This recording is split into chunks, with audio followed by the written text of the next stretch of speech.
We're back at the Boatworks on the Gold Coast, surrounded by some of Tony Longhurst's great racing memorabilia and car collection, to talk, of course, about the super cheap auto Bathurst 1000 in this edition of the Armour All Summer Grill with Paul Morris. And I guess the race itself had absolutely everything, from the heartbreak of David Reynolds looking so close to defending the Bathurst crown, to the great Craig Lowndes winning another one. Fairy tale result. Yeah, well, for me, it was all about Lowndes, really. He just wore everyone out.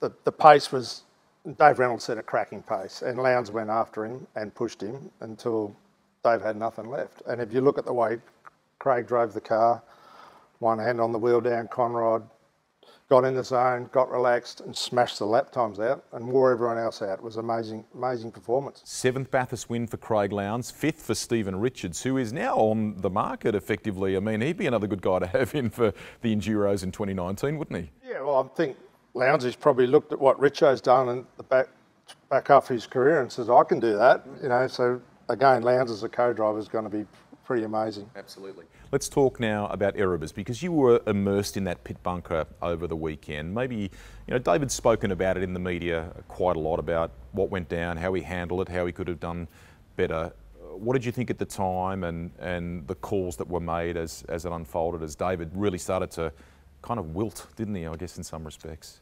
I think it was taken out of context, because David's always like that on the radio. Okay. His attitude and what he was doing is no different to how he normally acts. He's a pretty goofy guy, you know. Yeah.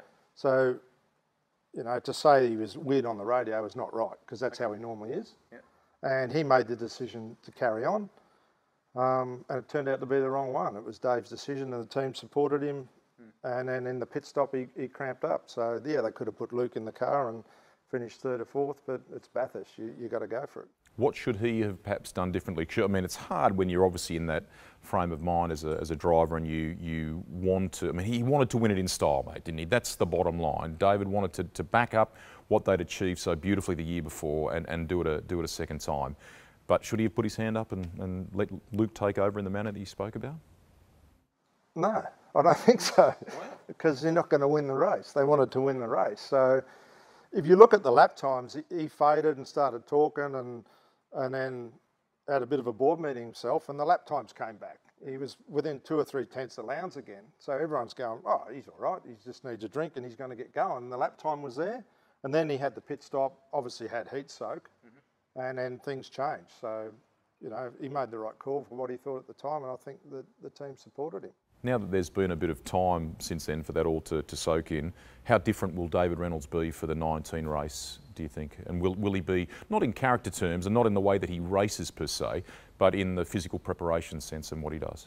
Yeah, I don't know how he prepares or what he does. I'm not privy to that, but he's certainly going to see the things that have gone wrong and make sure they don't. And Dave's biggest thing was his workload PR-wise. He reckoned he was worn out from that, and he wasn't sleeping. So he knows what his body needs, and if he needs to separate some time for himself, he's going to make sure he gets it.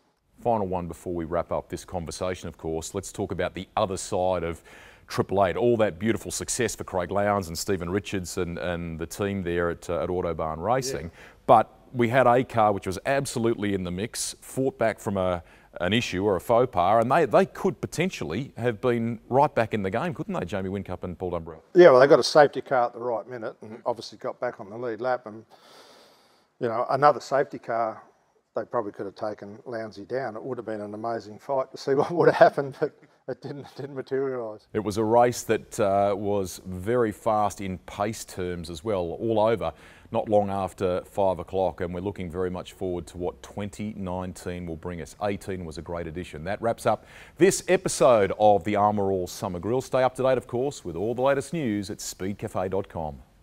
Each week, Armour All will be giving away the ultimate summer essentials pack.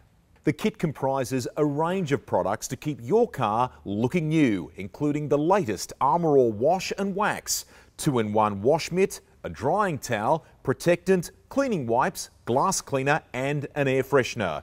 Watch the Armour All Summer Grill episodes on speedcafe.com to find out how to enter. So Armor make a great range of car washing products, and of course you've got your standard car wash, or you've got your heavy duty car washes if there's a bit more grit and grime around, four-wheel driving, or you're like me and have a farm ute with lots of insects on the front of it. Now, wash and wax won't remove the need to wax your car, but whilst cleaning it leaves a fine film of carnauba wax across the car to look after the shine and sheen over time. The next generation of washers is Armor All Wash and Wax Pro Glide. Hate it when your car gets water spots all over it? Well, this one is fantastic. It not only cleans and shines, but has polymers that protect the car against those water spots and marks. So let me give you a couple of simple but top tips when washing your car. Number one, use 2 sponges, and one of those, keep it for just doing the wheels, the tyres and around under the mud flaps so you don't end up dragging all that horrible grit and brake dust up onto your painted surfaces or your glass. And the other one, get out of the sun, wash your car in the shade, always. It's a no-brainer.